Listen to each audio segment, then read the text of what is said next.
नमस्कार दोस्तों, RMS institute के ऑनलाइन एजुकेशन प्लेटफॉर्म में आपका एक बार फिर से स्वागत है। आज हम D Ed second year IDT specialisation वाले बच्चों का जो पहला पेपर है उसके अंदर कुछ यूनिट जो है वो हम यहाँ पर देख रहे हैं, जिनमें ज़्यादा जो प्रश्न निकलने की संभावना रहेगी या आपको काम आने वाली है। तो 3.1, 3.4 और 3.5 इसके बारे में हम यहाँ पर तीनों यूनिट जो है इनके बारे में हम बात करने वाले हैं। तो चलिए देखिए, इसमें 3.1 में शिक्षा की विभिन्न एजेंसियां, औपचारिक, अनौपचारिक और गैर औपचारिक, ये तीन चीज़ यहाँ पर आपको बताई गई है। ये हालांकि सीधा टॉपिक है। औपचारिक शिक्षा क्या होती है इसके बारे में आपको पता होना चाहिए, अनौपचारिक शिक्षा क्या होती है इसके बारे में आपको पता होना चाहिए। तो औपचारिक शिक्षा जो होती है वो मेन चीज़ जो है वो आप इतना बिठा लो कि ये एक विद्यालय परिसर के अंदर होती है। जैसे आप इस समय डीएड कर रहे हैं, एक कॉलेज के अंदर आप अध्ययन कर रहे हैं, तो एक आपका विधिवत समय है, विधिवत आपके पास में सिलेबस है, सब कुछ आपको टीचर के द्वारा पढ़ाया जाता है। ये सारी चीज़ें जो हैं ये आपकी औपचारिक शिक्षा के अंदर आती है। जैसे यहाँ पर लिखा गया कि आमतौर पर स्कूल के परिसर में होता है, जहाँ कोई व्यक्ति बुनियादी शैक्षिक या व्यापार कौशल सीख सकता है। एक विद्यालय परिसर के अंदर जो शिक्षा उपलब्ध कराई जाती है उसको हम औपचारिक शिक्षा कहते हैं। इसमें अपन को देखिए, उच्च शिक्षा हो सकती है, कॉलेज विश्वविद्यालय स्तर पर हो सकती है, माध्यमिक स्कूल में हो सकती है। ये सारी शिक्षा आपकी क्या होती है? औपचारिक। अब औपचारिक शिक्षा के कौन कौन से एग्जाम्पल है, क्या क्या उदाहरण है, ये अपन देख लीजिए यहाँ पर। औपचारिक शिक्षा में अपन कक्षा में यदि बैठ करके पढ़ाई करते हैं, कक्षा में बैठ करके हम सीखते हैं। स्कूल ग्रेडिंग प्रमाणन, कॉलेज और विश्वविद्यालय की डिग्री। और आपको स्कूल ग्रेडिंग प्रमाणन, आपको स्कूल से एक प्रमाण पत्र दिया जाता है, कॉलेज विश्वविद्यालय से आपको डिग्री दी जाती है जिस डिग्री या जिस कोर्स को आप कर रहे हैं। संस्थान में उपस्थित होकर उचित पाठ्यक्रम के साथ विभिन्न विषयों की योजनाबद्ध शिक्षा प्राप्त की। और आप जो है संस्थान में उपस्थित होंगे और संस्थान में उपस्थित होकर के आप उचित पाठ्यक्रम के साथ विभिन्न विषयों की क्या बनाएंगे? योजना बनाएंगे। औपचारिक शिक्षा की विशेषताएं क्या होती हैं इनको आप याद कर लो। औपचारिक शिक्षा पदानुक्रमित रूप से संरचित है, यह योजनाबद्ध और जानबूझकर किया गया है। निर्धारित शुल्क का भुगतान नियमित रूप से किया जाता है। इसमें काल अनुक्रमिक ग्रेडिंग प्रणाली है। ये विशेषताएं इसकी यहाँ पर हैं और दो विशेषताएं इधर हैं। इसका एक पाठ्यक्रम विषयोन्मुख है, पाठ्यक्रम को एक विशिष्ट समय अवधि के भीतर कवर करना होता है। बच्चे को शिक्षकों द्वारा पढ़ाया जाता है। ये हमने सारी चीज़ें मैंने आपको पहले बता दी कि स्कूल में बच्चा पढ़ता है, एक टीचर उसको पढ़ाता है, नियमित रूप से वो विद्यालय जाता है, एक उसका फिक्स सिलेबस होता है, फिक्स समय अवधि होती है जिसके अंदर वो उसको कंप्लीट करता है। अब औपचारिक शिक्षा के फायदे क्या है, लाभ यहाँ पर अपन देखेंगे। एक संगठित शैक्षणिक मॉडल और अद्यतन पाठ्यक्रम सामग्री। एक आपको अच्छा मॉडल और एक फिक्स पाठ्यक्रम सामग्री जो है वो आपको इसके अंदर प्राप्त होती है, तो ये इसका फायदा है। छात्र प्रशिक्षित और पेशेवर शिक्षकों से ज्ञान प्राप्त करते हैं। छात्रों को जो पढ़ाई मिलती है, जो शिक्षा मिलती है, वो प्रशिक्षित ट्रेंड टीचरों के द्वारा उसको शिक्षा मिलती है। संरचित और व्यवस्थित सीखने की प्रक्रिया। सीखने की जो प्रक्रिया होती है वो संरचित होती है और व्यवस्थित होती है। व्यवस्था के अनुसार सारी जो पढ़ाई है वो आपकी कंप्लीट होती है। छात्रों को अगले सीखने के चरण में आगे बढ़ाने के लिए इंटरमीडिएट और अंतिम मूल्यांकन सुनिश्चित किया जाता है। छात्रों को अगले चरण में बढ़ाने के लिए, जैसे आपने फर्स्ट क्लास पास की, सेकंड क्लास, सेकंड पास की, थर्ड क्लास, तो आगे के चरणों में बढ़ाने के लिए इंटरमीडिएट और अंतिम मूल्यांकन सुनिश्चित किया जाता है। लास्ट में आपका मूल्यांकन मतलब लास्ट में आपकी एग्जाम ली जाती है। एग्जाम के अकॉर्डिंग आपको जो है वो आगे के चरण में पहुंचाया जाता है। संस्थाएं प्रबंधकीय और शासकीय रूप से संगठित होती हैं। संस्था जो है वो आपकी प्रबंधकीय और शारीरिक रूप से संगठित होती हैं। ये संस्थाएं जहाँ पर अपन अध्ययन करते हैं, जैसे विद्यालय, कॉलेज। औपचारिक रूप से मान्यता प्राप्त प्रमाण पत्र की ओर ले जाता है। औपचारिक शिक्षा वो जो है वो आपको मान्यता प्राप्त प्रमाण पत्र भी देती है और नौकरियों तक आपको आसान पहुंच मिलती है। नौकरियां भी इस प्रमाण पत्र के द्वारा आप प्राप्त कर सकते हो। औपचारिक शिक्षा के नुकसान क्या है? नुकसान, जिसका फायदा है तो उसका नुकसान भी है। क्या नुकसान है? कभी कभी मेधावी छात्र अगले चरण में पदोन्नति के लिए शैक्षणिक सत्र की समाप्ति के लंबे इंतजार के कारण ऊब जाते हैं। कभी कभी बच्चों को क्या है, अपना जो सत्र है वो बहुत लंबा दिखाई देता है।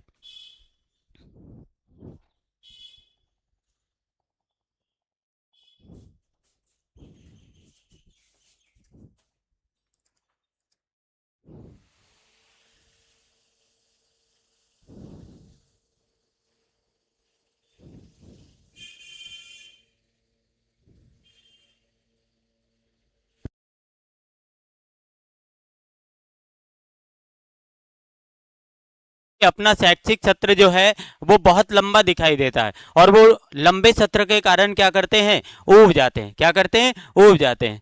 कक्षा में अच्छे और बुरे दोनों प्रकार के छात्रों की उपस्थिति के कारण बुरी आदतों को अपनाने की संभावना चिंताजनक हो सकती है।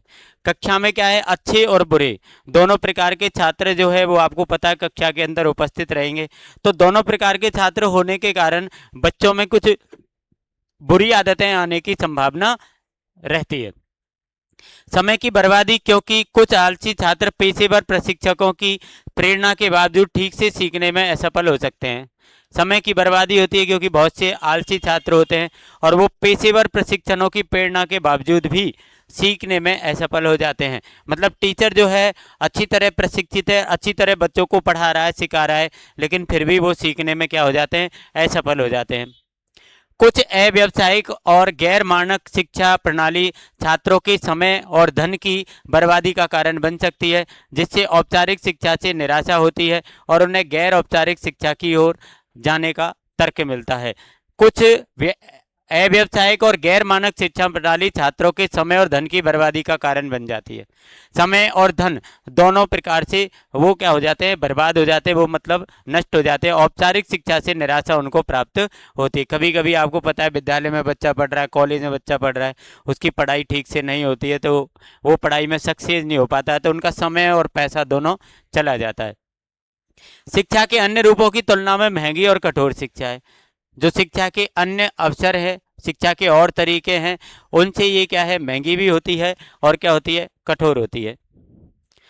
औपचारिक शिक्षा, अनौपचारिक शिक्षा के बारे में पढ़ेंगे अपन। अनौपचारिक शिक्षा हो सकता है कि माता पिता अपने बच्चे को खाना बनाना या साइकिल चलाना सिखा रहे हो। गैर लोग किसी पुस्तकालय या शैक्षिक वेबसाइट से कई किताबें पढ़कर भी औपचारिक अनौपचारिक शिक्षा प्राप्त कर सकते हैं। अनौपचारिक शिक्षा में क्या होता है, स्कूल में बच्चा नहीं पढ़ता है, ये आपको ध्यान रखना है। चाहे वो अपने माता पिता के माध्यम से पढ़े, चाहे वो किसी वेबसाइट ऑनलाइन माध्यम से पढ़े, या किसी अन्य विधियों से वो पढ़े, पुस्तकालय वगैरह में जाकर के पढ़े, लेकिन वो विद्यालय में जाकर किसी संस्था में जाकर के पढ़ाई नहीं करता है, उसको अपन क्या कहते हैं, उसको हम अनौपचारिक शिक्षा के नाम से जानते हैं। यहाँ पर आपको अनौपचारिक शिक्षा के कुछ एग्जाम्पल दे रखे हैं, जैसे बच्चे को संख्यात्मक वर्ण जैसी बुनियादी बातें सिखाना। घर में अपन क्या करते हैं, जब छोटा बच्चा होता है तो हम उसको कुछ संख्यात्मक वर्ण जैसी चीज़ें सिखा देते हैं कि भाई ANR बोलो, 1 2 3 4 5 ऐसे सिखा देते हैं। तो ये क्या है, अनौपचारिक शिक्षा के अंदर आता है।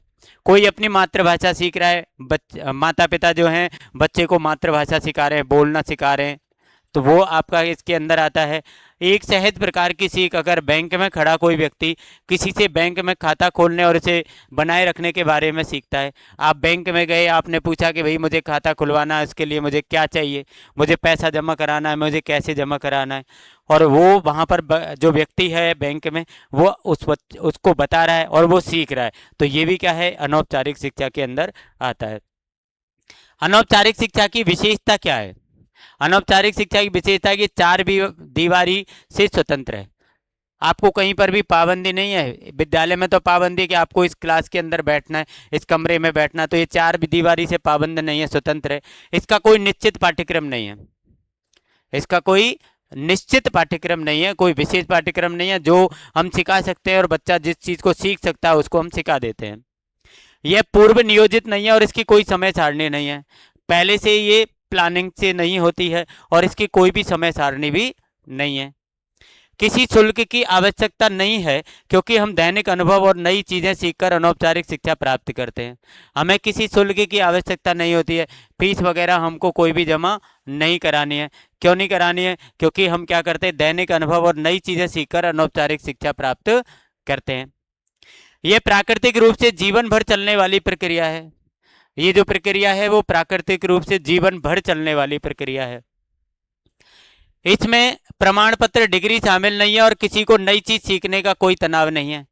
इसमें ना आपको कोई प्रमाण पत्र, डिग्री वगैरह कुछ भी शामिल इसके अंदर नहीं है, और किसी को नई चीज सीखने का इसमें कोई तनाव नहीं होता है। कोई भी नई चीज, ये नहीं ये चीज तो आपको सीखनी है, ऐसा कोई तनाव इसमें नहीं होता है। आप किसी भी स्रोत से प्राप्त कर सकते हैं, जैसे मीडिया, जीवन के अनुभव, मित्र, परिवार आदि। आप किसी भी स्रोत से ये शिक्षा है जो प्राप्त कर सकते हैं। जैसे आप मीडिया से प्राप्त कर सकते हैं, जीवन के अनुभवों से प्राप्त कर सकते हैं, मित्र और परिवारों से भी प्राप्त कर सकते हैं।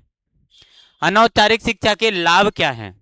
अनौपचारिक शिक्षा के लाभ क्या हैं? अधिक स्वाभाविक रूप से सीखने की प्रक्रिया, क्योंकि आप अपने दैनिक अनुभव से कहीं भी और किसी भी समय सीख सकते हैं। सबसे पहले अधिक स्वाभाविक रूप से सीखने की प्रक्रिया है। क्यों? क्योंकि आप अपने दैनिक अनुभव से कभी भी, कहीं भी और किसी भी समय सीख सकते हैं। आपका दैनिक अनुभव जो है, इससे आप कभी भी और कहीं भी सीख सकते हैं। इसमें पुस्तकें, पुस्तकालय, सोशल मीडिया, इंटरनेट का उपयोग करके या अनौपचारिक प्रशिक्षकों से सहायता प्राप्त करके अपनी रुचि के विषय पर व्यक्तिगत शोध जैसी गतिविधियां शामिल हैं। विभिन्न प्रकार की तकनीकों का उपयोग करके आप सीख सकते हैं। कोई विशिष्ट समय अवधि नहीं है, कोई फिक्स समय आपका नहीं है। कम खर्चीली और समय कुशल सीखने की प्रक्रिया है। खर्चीली कम है और समय कुशल सीखने की प्रक्रिया है ये। विशेषज्ञों को नियुक्त करने की कोई आवश्यकता नहीं है, क्योंकि अधिकांश पेशेवर सोशल मीडिया और इंटरनेट के माध्यम से अपने बहुमूल्य ज्ञान को छात्रों, जनता के साथ साझा करने के इच्छुक हो सकते हैं। विशेषज्ञों को नियुक्त करने की कोई आवश्यकता इसके अंदर नहीं होती है। क्यों नहीं होती है? क्योंकि अधिकांश पेशेवर जो होते हैं वो मीडिया और इंटरनेट के माध्यम से काफ़ी ज्ञान प्राप्त कर लेते हैं। शिक्षार्थी अपेक्षित जानकारी किताबों, टीवी, रेडियो या अपने दोस्त और परिवार सदस्यों के साथ बातचीत से प्राप्त कर लेते हैं। बहुत से लोग क्या है, अपने मित्रों के साथ बातचीत करके, टीवी देखकर, रेडियो सुनकर भी अपनी शिक्षा प्राप्त कर लेते हैं। अब इसके क्या नुकसान है? नुकसान ये कि internet, social media, TV, radio, दोस्त, परिवार सदस्यों के साथ बातचीत से प्राप्त जानकारी गलत सूचना का कारण बन जाती है। कभी कभी जैसे किसी मित्र ने हमको गलत सूचना दे दी, गलत चीज़ सिखा दी, इंटरनेट से या सोशल मीडिया से हमको कोई गलत जानकारी प्राप्त हो गई, तो ये भी इसका एक नुकसान होता है। उपयोग की गई तकनीकें उपयुक्त नहीं हो सकती। जो तकनीकें उपयोग की गई हैं वो हमारे लिए उपयुक्त हो नहीं हो, ये भी इसका नुकसान है, क्योंकि वो नहीं हो सकती हैं। कोई उचित शेड्यूल या समय अवधि नहीं है, कोई फिक्स टाइम नहीं है। अप्रत्याशित परिणाम, जो केवल समय की बर्बादी है। इसके जो परिणाम होते हैं वो अप्रत्याशित होते हैं, पता नहीं कब इसका परिणाम आपको मिले, कोई समय अवधि इसकी कोई नहीं होती है, तो समय की बर्बादी होती है। शिक्षार्थी में आत्मविश्वास नहीं होता है। पढ़ने वाला है, सीखने वाला जो है, उसके अंदर आत्मविश्वास नहीं आएगा। अनुशासन, दृष्टिकोण और अच्छी आदतों का अभाव होता है इसके अंदर। अनुशासन, डिसिप्लिन नहीं मिल पाता है, दृष्टिकोण और अच्छी आदतों नहीं सीख पाता है बच्चा। अनौपचारिक शिक्षा, इसमें वयस्क बुनियादी शिक्षा, वयस्क साक्षरता शिक्षा या स्कूल समकक्ष तैयारी शामिल है। इसमें क्या होता है, एक अनौपचारिक शिक्षा जो होती है जिसमें वयस्क बुनियादी शिक्षा और वयस्क साक्षरता, मतलब कि बच्चे को या किसी भी व्यक्ति को क्या है, हम साक्षर कर दें बस, कि जिससे कि वो अनपढ़ ना रहे, उसको अपन निरक्षर नहीं कह सके। ये अनौपचारिक शिक्षा के अंदर होता है। अनौपचारिक शिक्षा में कोई व्यक्ति साक्षरता, अन्य बुनियादी कौशल या नौकरी कौशल सीख सकता है, जो स्कूल में नहीं है। स्कूल के अलावा जो सीख रहा है वो अनौपचारिक शिक्षा है। अनौपचारिक शिक्षा के उदाहरण यहाँ पर दिए गए हैं आपको, जैसे बॉय स्काउट, गर्ल्स गाइड्स कुछ खेल कार्यक्रम विकसित करते हैं, जैसे तैराकी गैर औपचारिक शिक्षा के अंतर्गत आती है। ये वो अनौपचारिक शिक्षा है, ये गैर औपचारिक शिक्षा है। थोड़ा सा इसके अंदर अंतर, इसमें जैसे अपन ने बॉय स्काउट और गर्ल्स गाइड, जिसमें कुछ कार्यक्रम आयोजित कर सकते हैं हम। फिटनेस कार्यक्रम इसमें अपन लगा सकते हैं। समुदाय आधारित वयस्क शिक्षा कार्यक्रम, किसी संगठन द्वारा विकसित वयस्क शिक्षा के लिए निःशुल्क पाठ्यक्रम अपन दे सकते हैं। इसके अंदर अपन को 3 शब्द समझ लो, औपचारिक, अनौपचारिक और गैर औपचारिक, बस इसके अलावा कुछ भी नहीं। अब इसकी विशेषताएं गैर औपचारिक की। अनौपचारिक शिक्षा की योजना बनाई जाती है, स्कूल प्रणाली से अलग होती है। स्कूल प्रणाली से अलग होती है, इसकी एक फिक्स योजना बनाई जाती है। समय सारणी और पाठ्यक्रम समायोज्य हो सकते हैं। समय सारणी और पाठ्यक्रम ये दोनों का क्या है, समायोजन हो सकता है। सैद्धांतिक औपचारिक शिक्षा के विपरीत यह व्यवहारिक और व्यावसायिक शिक्षा है। सैद्धांतिक औपचारिक शिक्षा के ये विपरीत है, उल्टा, और ये व्यवहारिक और व्यावसायिक शिक्षा है। व्यवहारिक है और व्यावसायिक है। अनौपचारिक शिक्षा में कोई आयु सीमा नहीं है। अनौपचारिक शिक्षा में कोई भी आयु सीमा नहीं है। शुल्क या प्रमाण पत्र आवश्यक हो भी सकते हैं और नहीं भी। इसमें शुल्क और प्रमाण पत्र आपको मिल भी सकते हैं और नहीं भी मिल सकते। यह पूर्णकालिक या अंशकालिक शिक्षा हो सकती है, और कोई एक साथ कमा सकता है और सीख सकता है। ये क्या है, पूर्णकालिक भी हो सकती है और अंशकालिक भी हो सकती है। इसमें पेशेवर कौशल सीखना शामिल है। इसमें पेशेवर कौशल, मतलब आप उससे कोई भी पेशा आगे कर सके, कोई व्यवसाय कर सके, ऐसे कौशल सीखना इसमें आवश्यक होता है।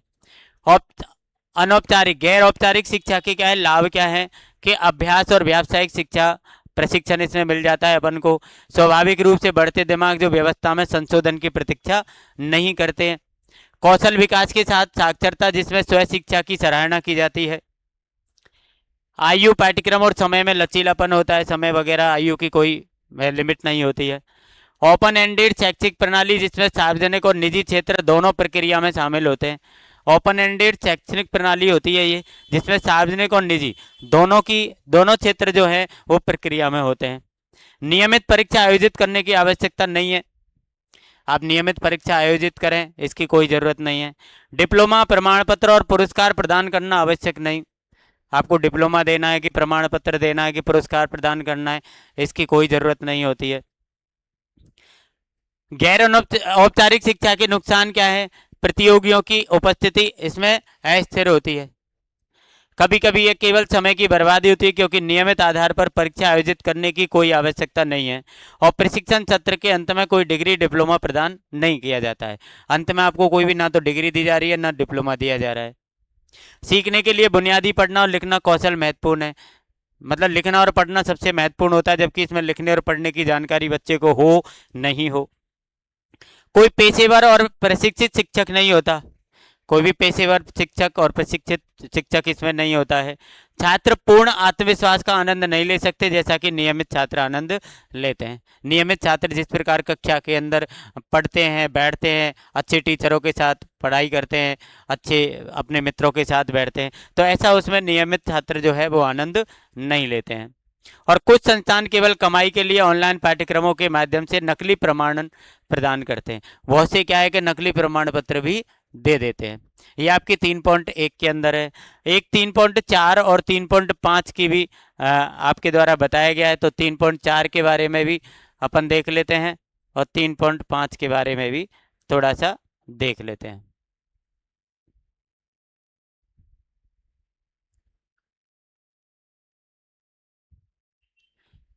3.4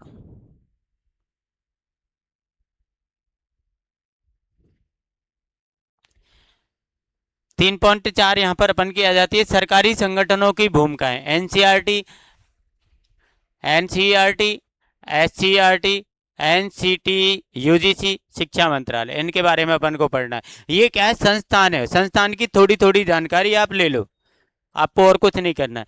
एनसीईआरटी की भूमिका क्या है? अब देखिए भूमिका क्या है, आपको पता है भारत में स्कूली शिक्षा की गुणवत्ता में सुधार के लिए शैक्षणिक सहायता प्रदान करने के लिए 1 सितंबर 1961 को नई दिल्ली में राष्ट्रीय शैक्षिक अनुसंधान और शिक्षण परिषद की स्थापना की गई। एक तो इसको ध्यान रखो, 1 सितंबर 1961 को एनसीईआरटी की स्थापना हुई। इसका पूरा नाम क्या है? राष्ट्रीय शैक्षिक अनुसंधान और प्रशिक्षण परिषद। ये भारत सरकार के मानव संसाधन मंत्रालय के अकादमिक सलाहकार हैं। ये देश में स्कूली शिक्षा की सभी समस्याओं से चिंतित हैं और अनुसंधान, प्रकाशन, विस्तार, प्रशिक्षण के विभिन्न कार्यक्रमों को विकसित करके ऐसी शिक्षा में सुधार करने का प्रयास करता है। मतलब ये शिक्षा में सुधार के लिए एनसीईआरटी बनाया गया है, ये पूरी तरीके से शिक्षा पर ध्यान रखता है। अब इसमें अपन को क्या है, एनसीईआरटी राज्यों को तकनीकी सलाह भी प्रदान करता है। राज्य विज्ञान प्रदर्शनियों के मानक, राष्ट्रीय विज्ञान प्रदर्शनियों के लिए उनके प्रदर्शनों को कैसे बेहतर बनाया जाए, कैसे बनाया जा सकता है, इसमें कुछ पॉइंट आपको दिए गए हैं। जैसे एनआईई क्षेत्रीय शिक्षा महाविद्यालयों के प्रशासन की निगरानी करके ये निगरानी करता है।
इसमें अपन को दूसरा पॉइंट आता है स्कूली शिक्षा में सुधार के लिए शिक्षा की सभी शाखाओं में अनुसंधान को सहायता देना, बढ़ावा देना और समन्वय करना।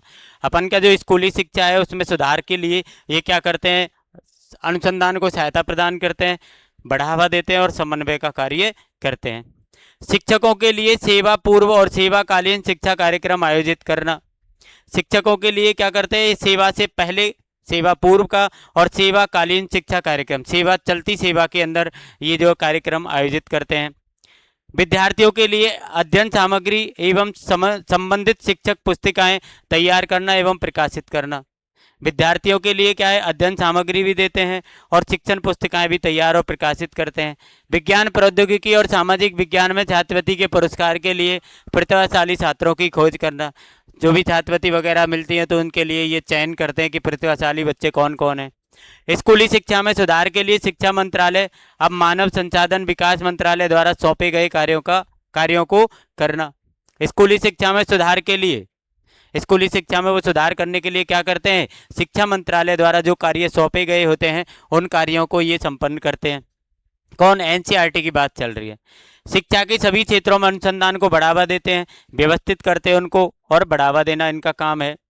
बेहतर शैक्षणिक तकनीकों और प्रथाओं के ज्ञान का प्रसार करना और विशेष अध्ययन, सर्वेक्षण और जांच करना, ये सारा काम एनसीईआरटी का है। आपसे कोई पूछ लेता कि भाई एनसीईआरटी क्या है, इसकी स्थापना कब हुई, तो स्थापना आपको ध्यान रखना है 1 सितंबर 1961 को इसकी स्थापना की गई है, यहाँ पर आपको दिया गया है, ठीक है ना। इसकी विशेषता क्या है ये अपन ध्यान रखना है। अब अपन देखेंगे एससीईआरटी की भूमिका क्या है। एससीईआरटी क्या है, राज्य शैक्षणिक और प्रशिक्षण परिषद है, ठीक है ना, वो राष्ट्रीय है, ये राज्य है। एक शीर्ष निकाय है जो राज्य में गुणवत्ता शिक्षा के लिए जिम्मेदार है। अब वो क्या है, पूरे देश की मतलब नेशनल राष्ट्रीय शिक्षा की जिम्मेदार है और ये राज्य शिक्षा की जिम्मेदार है, इतना अपन को ध्यान रखना है। एससीईआरटी की स्थापना केरल में हुई है 1994 में, सबसे पहले केरल में हुई है, ठीक है ना। ये प्री स्कूल से लेकर उच्चतर माध्यमिक स्तर तक की सभी शैक्षणिक कार्यक्रमों की योजना, कार्यान्वयन और मूल्यांकन इसको सौंपा गया है। ये क्या करता है, प्री स्कूल से लेकर उच्चतर माध्यमिक तक की जो क्लासेज हैं उन सबका कार्यभार इसके पास रहता है।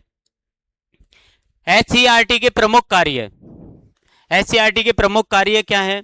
प्रमुख कार्य जैसे कार्यशालाओं में दृष्टिकोण सेमिनार की तुलना में अधिक व्यवहारिक होता है। मतलब कोई भी सेमिनार वगैरह ये आयोजित कर सकते हैं जिसके अंदर ये व्यवहारिक समस्याओं का समाधान कर सकते हैं, पाठ्य योजना बना सकते हैं, पाठ्यक्रम का निर्माण कर सकते हैं, बच्चों को कौन सी क्लास में कौन सी चीज़ें पढ़ानी है इस पर गहनता से विचार किया जा सकता है। व्यावसायिक शिक्षकों के लिए कार्यशाला, जो हमारे व्यावसायिक शिक्षक हैं उनके लिए एक ट्रेनिंग वगैरह जो है वो ऑर्गेनाइज करा सकते हैं। इसमें क्या होता है कि प्रश्नों को तैयार किया जा सकता है। कार्यशाला 19 में व्यावसायिक विषय प्रतिनिधियों जो हैं वहाँ पर भाग लेते हैं और कार्यशाला के अंत में प्रत्येक विषय में प्रश्न पत्र का एक सेट तैयार किया जाता है। नमूना प्रश्न पत्र, दिशा निर्देश तैयार करने हेतु कार्यशाला, नमूना प्रश्न पत्र और दिशा निर्देश तैयार करने हेतु एक कार्यशाला अपन बना सकते हैं जिसमें नमूना प्रश्न पत्र के विकास और कक्षा के प्रश्न पत्र सेट करने वालों के लिए दिशा निर्देश के लिए कार्यशाला, सभी विषयों के लिए एक्ट तैयार किया गया है। इसे परीक्षा भवन के सचिव को सौंप दिया गया, ठीक है ना। ये चीज नमूना प्रश्न पत्र भी इसके अंदर तैयार किया जाते हैं।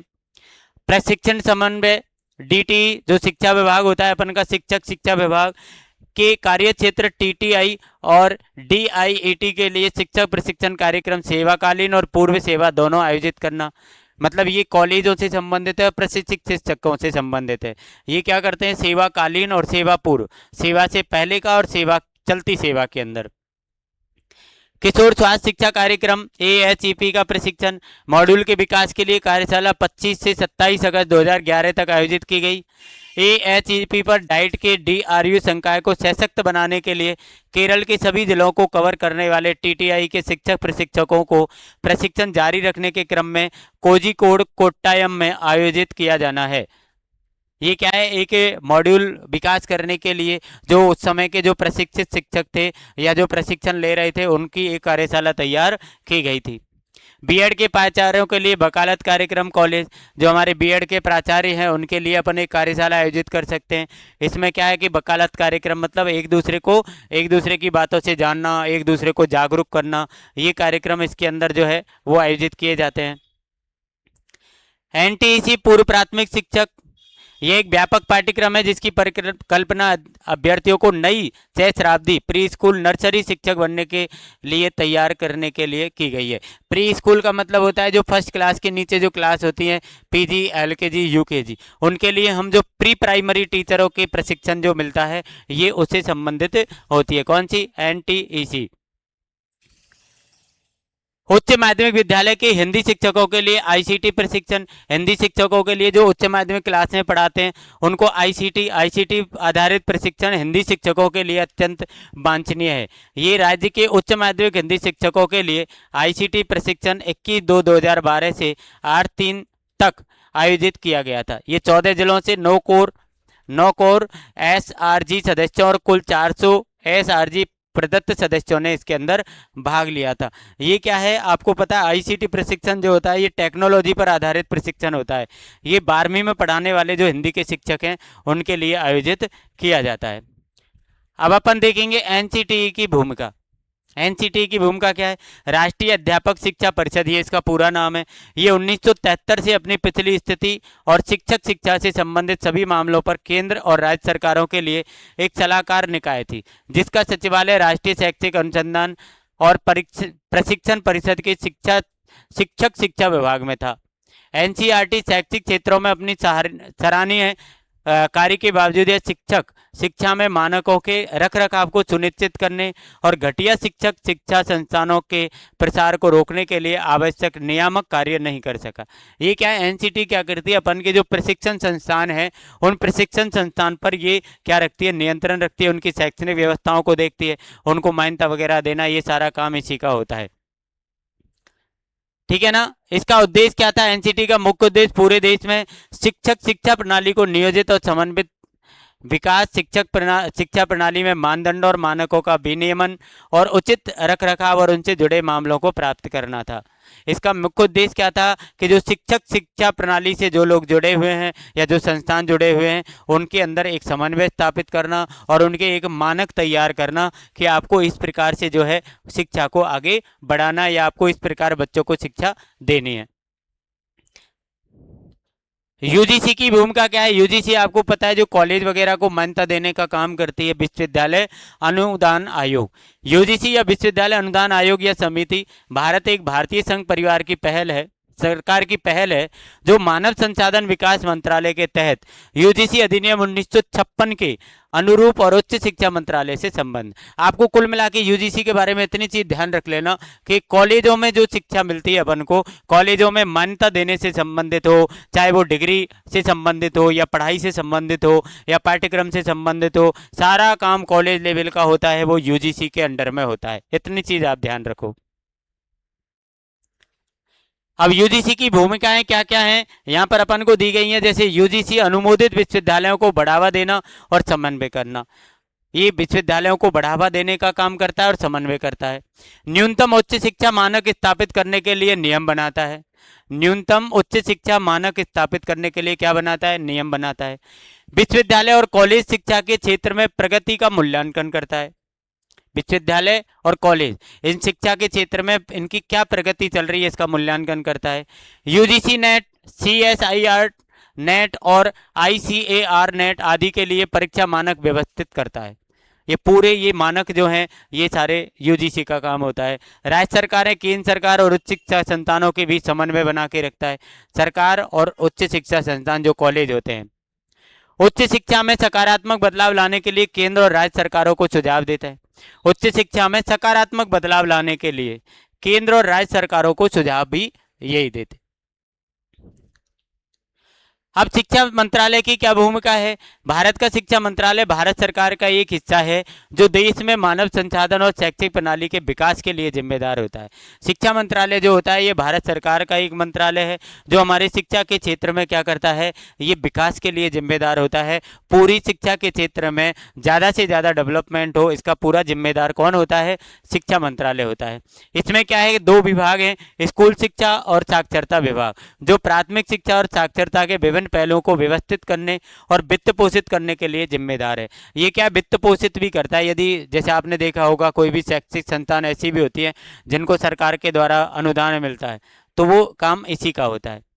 इसमें क्या होता है, उच्च शिक्षा विभाग है, माध्यमिक के बाद में शिक्षा से संबंधित है, और माध्यमिक शैक्षिक प्रयास शिक्षा मंत्रालय है, मानव संसाधन विकास मंत्रालय है। इन सबका नेतृत्व जो है कैबिनेट रैंक के मंत्री के द्वारा किया जाता है। इसका पूरा जो मंत्रालय का काम होता है ये कैबिनेट मंत्री के द्वारा किया जाता है। इसके कौन कौन से काम है, ये अपन को काम दो चार याद कर लेना। जैसे केंद्रीय शिक्षा मंत्रालय पूरे देश के लिए शैक्षिक योजनाएं तैयार करता है। यह शिक्षा के संबंध में व्यापक आधार वाली नीति तैयार करता है। व्यापक आधार वाली ये नीति तैयार करेगा, शैक्षणिक योजनाएं बनाएगा, ये इसी का काम है शिक्षा मंत्रालय का। ये विभिन्न केंद्रीय शैक्षणिक संगठनों, विश्वविद्यालय, पुरानी सरकार और निजी एजेंसियों को वित्त प्रदान करता है। जैसा कि अभी अपन ने देखा कि यदि जहाँ पर अनुदान की जरूरत पड़ती है शिक्षा के क्षेत्र में, तो ये वित्त प्रदान करता है, अनुदान देता है। केंद्रीय शिक्षा मंत्रालय का एक अन्य कर्तव्य विशेष आयोगों, सलाहकार निकायों की नियुक्ति करता है। केंद्रीय जो शिक्षा मंत्रालय है उनका एक अन्य कर्तव्य होता है क्या, कि जो विशेष आयोग होते हैं, सलाहकार निकाय होते हैं, उनकी नियुक्ति यही करता है।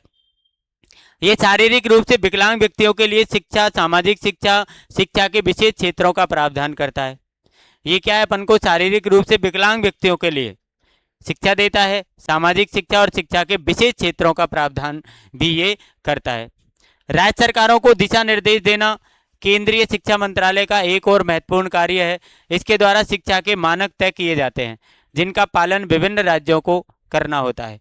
इसमें क्या है, मानक डिसाइड होते हैं जिनका पालन विभिन्न राज्यों को, जो भी राज्य हैं उनको सबको करना पड़ता है।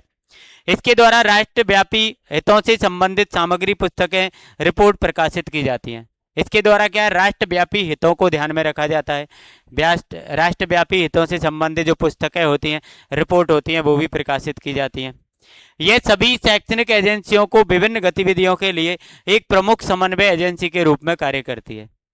ये सभी शैक्षणिक एजेंसियों की विभिन्न गतिविधियों के लिए भी ये क्या करती है, एक प्रमुख समन्वय एजेंसी के रूप में काम करती है।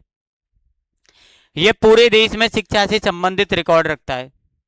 पूरे देश में शिक्षा से संबंधित क्या रखता है, ये रिकॉर्ड भी रखता है। यह अनुसंधान को प्रोत्साहित करता है। इस संबंध में वित्तीय सहायता भी इसके द्वारा प्रदान की जाती है। इस उद्देश्य के लिए राष्ट्रीय शैक्षिक अनुसंधान और प्रशिक्षण परिषद की स्थापना की गई। यह अनुसंधान को प्रोत्साहित करता है और क्या करता है, ये वित्तीय सहायता भी इसके द्वारा प्रदान की जाती है। यह देश की पुरानी संस्कृति के पुनरुद्धार के लिए प्रयास करता है। इस उद्देश्य के लिए भारतीय सांस्कृतिक संबंध परिषद की स्थापना की गई है। सांस्कृतिक कार्यक्रम आयोजित किए जाते हैं और सांस्कृतिक टीमें दूसरे देशों में भेजी जाती हैं। सांस्कृतिक कार्यक्रम आयोजित किए जाते हैं, सांस्कृतिक टीमें दूसरे देशों में भी भेजी जाती हैं। ये यूनेस्को के साथ संबंध विकसित करता है। यूनेस्को जो आपको पता है वर्ल्ड लेवल की संस्था है, इससे संबंध विकसित करता है और शिक्षा के क्षेत्र में नए नए प्रयोग करता है और उच्च अधिकारियों तक इसकी जो जानकारी है उसको पहुंचाते हैं।